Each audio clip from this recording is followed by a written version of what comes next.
Quel bonheur, Joël Dicker.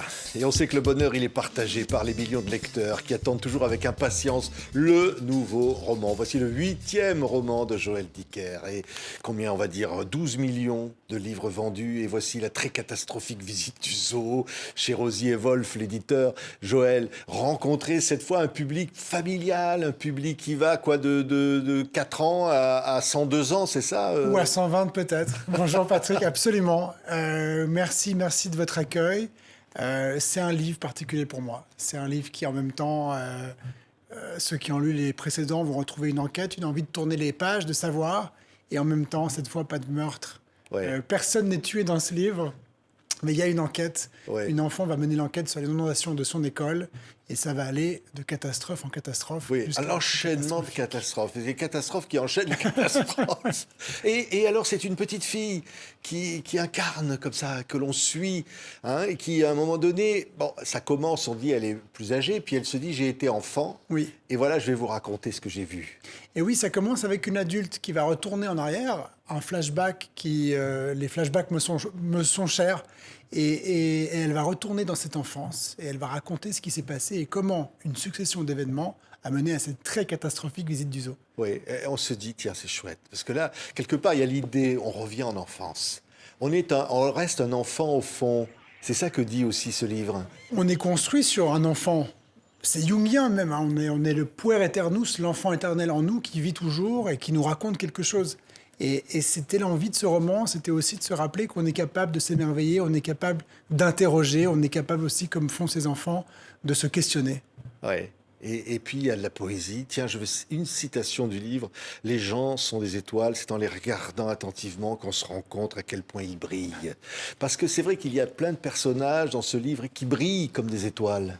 Oui, c'est un livre. Alors, il y a, comme dans mes précédents romans, une enquête qui, au fond, est le fil rouge, qui donne envie de savoir ce qui se passe. Mais c'est surtout pour moi le prétexte de raconter des histoires de vie, de raconter ces personnages, ces enfants, Joséphine, ses camarades, leur maîtresse, Mademoiselle Jennings, les policiers, les pompiers, tous ceux qui font partie de l'intrigue, la grand-mère, et surtout ce directeur. Oui, le directeur de l'école. Alors, on se demande qui a fait que l'école a été inondée. Mais on va découvrir des choses qui s'enchaînent comme ça. C'est vrai que tous les personnages, au début, sont posés. Ils sont tous intéressants. Ils ont tous quelque chose comme ça. Et on se dit, tiens, qui va faire quoi là-dedans? Qui a une place?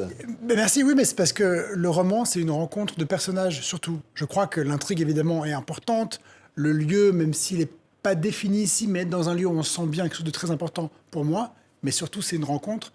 J'ai envie que les lecteurs, quand le livre se termine, qu'ils aient l'impression d'avoir passé du temps avec des personnages qu'ils ont connus comme des amis. Oui, oui. Alors, quand on dit, il y a plein de situations, ça s'enchaîne. Le zoo, évidemment, on va découvrir, on peut se retrouver au milieu des animaux, on peut tomber là-dedans, à l'intérieur. Ou alors, il y a même le Père Noël qui arrive là au milieu. Oui. Il y a plein de situations absolument incroyables. Même On a chopé le Père Noël, Ouais. c'est un des chapitres du livre. Pardon, Ouais. j'arrive parce que c'est un livre qui m'a amusé. C'est un livre et j'espère que les lecteurs vont rire parce que j'ai beaucoup ri en écrivant ce roman. Oui, le permis de conduire aussi, tiens.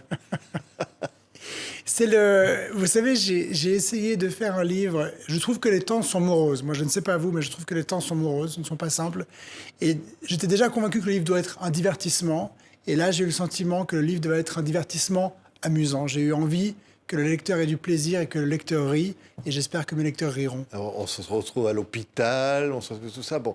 Mais il y a aussi des choses profondes derrière. La démocratie, ça revient assez souvent dans l'histoire. Hein, on dit, qu'est-ce que c'est que la démocratie? Comment ça marche, au fond? Ça, c'est vrai que ce sont des questions pour les enfants, pour les jeunes.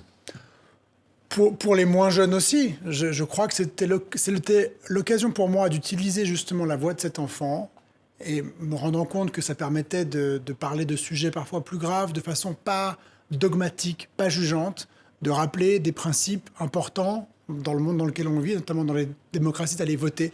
Donc il y a un passage sur la démocratie, sur le vote, expliqué par le directeur avec des brocolis et des pizzas. Ouais, ouais. Et puis le monde des adultes, hein, parce que c'est vrai qu'il y a Madame Jennings, il y a le directeur. Il pourrait arriver des choses, hein. Les enfants pourraient s'imaginer qu'il se passe des choses dans cette histoire. Et peut-être les enfants auraient un pouvoir sur les adultes, au fond, peut-être d'arranger les choses. D'arranger les choses, mais surtout d'abord de questionner. Et c'est ça qui va arranger après. Mais je crois que le pouvoir que les enfants ont dans ce livre, mais dans la vie, c'est que les enfants questionnent et ne se contentent pas d'une réponse simple ou bête. Ils ont envie de savoir, ils ont envie de comprendre. Et dans ce livre, les enfants, pour comprendre et pour savoir, vont interroger, faire tourner les adultes en bourrique. Et ça va parfois, ou chaque fois, mener à une catastrophe. Ouais, ah bah on prend un plaisir fou. C'est vrai qu'on tourne les pages comme ça, on dit tiens, qu'est-ce qui va arriver? Et alors, l'idée même, ce qu'on se disait, c'est de pouvoir le lire gamin jusqu'à 120 ans. C'est une écriture spéciale de se dire, arriver à rassembler tout le monde dans un livre. Mais je ne crois pas que l'écriture soit spéciale. Je crois qu'un roman, qu'une histoire, de la même façon quand on raconte une histoire, quand on parle à des gens, quand vous faites un discours, à un mariage, à un dîner de famille, et que vous adressez non seulement à la personne qui a son anniversaire, mais aussi aux enfants, aux grands-parents, aux cousins, aux amis, à tout le monde, on est capable très facilement de parler à tout le monde. Et donc j'ai eu envie de raconter une histoire et de l'écrire dans un livre où tout le monde pourrait écouter, tout le monde pourrait partager. Notamment, il n'y a pas de thématique, donc il n'y a pas de meurtre. Ouais. Ça permet aussi de le lire et de le partager avec des enfants dès 8 ou 10 ans, 8 ou 9 ans. Et c'est un livre dont j'espère qu'il sera partagé avec des adultes, avec des enfants, avec des gens qui lisent beaucoup, avec des gens qui ne lisent pas encore. Et que ce sera un livre aussi qui réunira des gens ensemble. Oui, mais c'est vrai qu'il y a un vrai suspense, hein, parce qu'on veut savoir. On veut savoir ce qui est arrivé. Et ben, ça va pas arriver tout de suite. Hein, et ça va s'enchaîner. On va avoir des enfants dans une imprimerie. Parce que c'est vrai que Joël, les enfants ont participé à la fabrication de ce livre. Alors, pas directement, mais je les ai emmenés à l'imprimerie pour assister à la fabrication de ce livre. Mais je vous rassure, aucun enfant n'a travaillé à la fabrication de ce livre. C'était un moment génial. Des enfants sont venus à Mayenne visiter l'imprimerie Floc, où ce livre a été imprimé. On a visité, on a découvert, parce que tout le monde connaît le livre, tout le monde a déjà eu un livre entre les mains, mais comment c'est fait? Et j'avais envie de sensibiliser les enfants à cette industrie extraordinaire. C'est un moment magique et à la fin, vous le verrez sûrement sur les images, à la fin les enfants ont effectivement participé à la mise de quelques bandeaux, le bandeau rouge que vous avez là. On va voir ça sur les à images. la main. Les enfants avaient l'air ravis. Hein. Les enfants étaient enchantés, c'était génial. C'était génial, mais vous savez, les enfants ils sont intéressés par tout. Les enfants, dès qu'on les emmène, dès qu'on est passionné, on peut les intéresser à absolument tout, on leur ouvre l'esprit. Et c'était pour moi un moment d'une tendresse et d'une émotion incroyable. Oui, alors voilà, on voit le bandeau là. Ah, ça y est. Et voilà. Ils se mettent au boulot là. Hein. Il faut mettre le bandeau. Vous voyez, c'est ça là. Le bandeau, c'est le bandeau marqué Joël Dicker. Hein. On va montrer les enfants là. Mais c'était important. Vous savez, c'était important aussi pour moi que les enfants se rendent compte que oui, l'industrie de l'imprimerie est une industrie machine qui assemble ses livres, mais pas que. Il y a beaucoup de femmes et d'hommes qui travaillent dur, qui travaillent jour et nuit pour qu'on puisse lire dans toute la francophonie. Il y a quelques imprimeries en France qui sont les lieux d'où sont imprimés tous les livres, ou en tout cas une grande partie des livres qui sont lus en francophonie. Et ça part d'ici. Et c'est grâce à ces hommes et à ces femmes. 24 heures sur 24, ils travaillent. Ouais. Non, mais c'est extraordinaire. On a l'impression que c'est facile comme ça. Et on leur doit ça. On leur doit, nous, auteurs, et les éditeurs, et les lecteurs, et les libraires, nous pouvons être lus, lire, partagés grâce à ces gens qui travaillent dur pour nous. Et je voulais les remercier absolument. Et on salue les éditions Rosier et Wolf qui publient Joël Dicker. Et voilà. Et puis derrière ça, c'est un livre qui est dédié à tous les enfants du monde. Alors ça peut paraître comme ça, mais c'est important aujourd'hui de penser aux enfants. Je crois qu'il faut se rappeler qu'on est en train de construire un monde, pas pour nous, mais pour ceux qui viennent après. Et vous avez raison, ça peut paraître très bateau de le dire comme ça, et très évident, mais j'ai pas l'impression qu'on le fasse vraiment. J'ai pas l'impression que dans notre comportement, on soit vraiment conscient de l'enjeu et de l'enjeu qui sera porté par la génération qui arrive maintenant.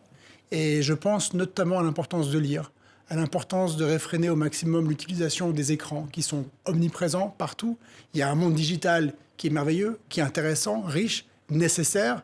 Je ne suis pas du tout contre, mais il ne faut pas oublier qu'il y a un monde de lecture sur papier qui est indispensable pour que la génération qui arrive soit capable de comprendre des enjeux, de se construire, de se développer et d'arriver à prendre le flambeau. Oui, parfois on a l'impression, il y a l'enfance, puis il y a à un moment donné, on bascule dans l'âge adulte, mais en fait, là, il n'y a pas de barrière.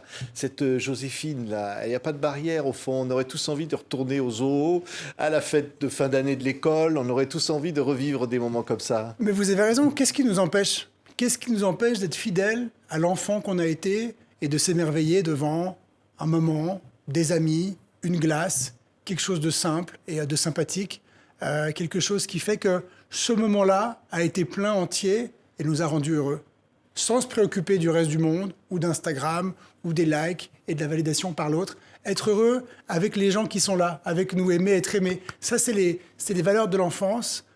on les a portés en nous, puisqu'on a été enfant, et je crois qu'il est important de les retrouver et de les porter haut, Oui. ces valeurs-là. Ah, c'est vrai qu'à la fin du livre, il y a quelques lignes là-dessus sur le pouvoir de la littérature, parce que ça, on l'oublie, à rassembler justement dans ce monde éclaté de conflits. C'est que la littérature, c'est très important, très très important. Mais je l'ai vu en librairie et je le vois et ça me touche immensément de voir des lecteurs qui sont de tous horizons, qui sont des lecteurs d'un livre par année ou d'un livre par jour, qui sont des gens qui pensent dans toutes les directions, qui n'ont, pour l'essentiel, ils sont tous ensemble, ils n'ont rien en commun et pourtant ils sont là ensemble. Et ils parlent d'un livre, et ils échangent, et ils se parlent, ils se serrent la main, et ils disent « Ah, t'as aimé, moi j'ai aimé celui-là ». Et ça, c'est ce que peut la littérature, c'est de commencer l'échange, qui pourra se poursuivre après sur parfois des divergences plus grandes, mais déjà être capable de parler d'un livre. Et un livre, c'est important parce que le livre que vous avez lu et le livre que j'ai lu, même si c'est le même livre, on n'a pas eu la même lecture, on a imaginé différemment. Et ça veut dire qu'être capable de parler de livres ensemble, c'est d'abord et déjà être capable d'être divergents ensemble. Ouais. Et quand on est capable d'être divergents ensemble, alors on est dans une société qui fonctionne. Ouais. Alors, je trouve ça magnifique d'avoir pensé à une petite fille que tu as envie d'incarner, qui parle à la première personne, c'est Joséphine, Ouais. et qui finalement, elle est universelle. Elle est universelle, vous avez absolument raison. Elle est nous tous, elle est nous toutes, elle est cet enfant en nous, une enfant qui est battante, qui a envie de comprendre, qui a envie de savoir, qui ne se contente pas des réponses parfois un peu pleutres des adultes, qui a envie aussi de se construire et puis qui rêve. Vous savez, je crois que le rêve, c'est la force la plus précieuse qu'on a en nous. Il ne faut pas y renoncer. Ouais. Et c'est vrai que, tiens, j'ai là le Tigre, qui était sorti en 2004, je crois, quelque chose comme ça, qui arrive en livre de poche. Le Tigre qui reparaît en livre de poche, il était paru en 2019 aux éditions de Fallout dans un format un peu hybride. Donc là, c'est une édition en format poche. Et j'avais très envie que ce livre puisse être accessible et lu par mes lecteurs, parce que c'est un livre important pour moi. C'est une nouvelle. C'est une nouvelle que j'ai écrite en 2004. Et grâce à cette nouvelle, et que je l'explique dans une préface, dans la préface de ce livre, du Tigre, j'ai compris comment écrire un roman. J'essayais, j'arrivais pas, je trouvais pas le souffle, je trouvais pas comment passer l'étape du roman. Et donc j'ai écrit cette très longue nouvelle ou très très court roman, mais ce texte. Et grâce à ce texte, j'ai compris le mécanisme. Et ça a été un déclencheur pour moi et pour le livre suivant. Oui, ce qui est magnifique, je disais tout à l'heure, le succès, Joël, il est là. Mais ça ne change rien. On a l'impression que tu écris des livres comme ça, sans calcul, sans rien, parce que simplement tu veux rencontrer les lecteurs, tu aimes raconter des histoires. Mais vous savez, j'ai écrit des livres, et beaucoup de livres, qui ont été lus par absolument personne et refusés par tous les éditeurs. Et j'ai aussi écrit des livres qui ont été lus par des millions de personnes dans des dizaines de pays du monde. Eh bien, le sentiment dans l'écriture de ces deux types de livres est exactement le même. Et ça, je m'en rappelle à chaque fois que je me remets à l'ouvrage, à ma table, que je recommence. Je me rappelle que le seul destin du livre, en tout cas pour moi, c'est le plaisir que je peux avoir à passer 8 mois, 12 mois, 1 an, 2 ans, 3 ans parfois, sur un seul texte. Ouais. Et ça, c'est mon plaisir. Quel bonheur. Et qu'est-ce qui s'est passé dans cette école, cette inondation? Qu'est-ce que vient faire la visite aux zoo là au milieu? Et comment on va se sortir de tout ça? Mais c'est passionnant. Et les enfants vont nous guider là-dedans. Ils savent, ils trouvent. Eux, ils savent, et c'est un roman dans lequel, effectivement, les enfants se montrent bien plus sages que les adultes. En tout cas, ils les guident. Oui, on a besoin d'eux, hein. On aurait vraiment besoin là qu'ils nous aident là. On aurait besoin de Joséphine, oui, c'est vrai. On aurait besoin d'une Joséphine là parce que. Mais vous savez, ce bon sens, on l'a en nous. On a été enfant. C'est pas très difficile de reconnecter avec cet enfant. Il est là, il n'est pas parti très loin. Il faut juste être capable de se rappeler que on a un enfant en nous qui rêve, qui a envie de savoir, de comprendre, qui ne se résilie pas, qui ne se résout pas, qui ne se résigne pas. Et il faut qu'on avance avec lui. Oui, allez, vous avez 120 ans, vous pouvez le lire. Et vous avez quoi, 4 ans à partir Non, de 7 ans, je dirais, 7 ans. Ouais. C'est écrit un peu plus gros que d'habitude. Hein. Oui, justement. C'est bien pour ceux de 120 ans aussi. Hein. Joël Dicker, la très catastrophique visite du zoo chez Rosier et Wolf. Nouveau livre événement, lisez-le, vous allez adorer, comme les précédents et comme toujours. C'était un bonheur. Merci beaucoup, Joël. Merci, Patrick.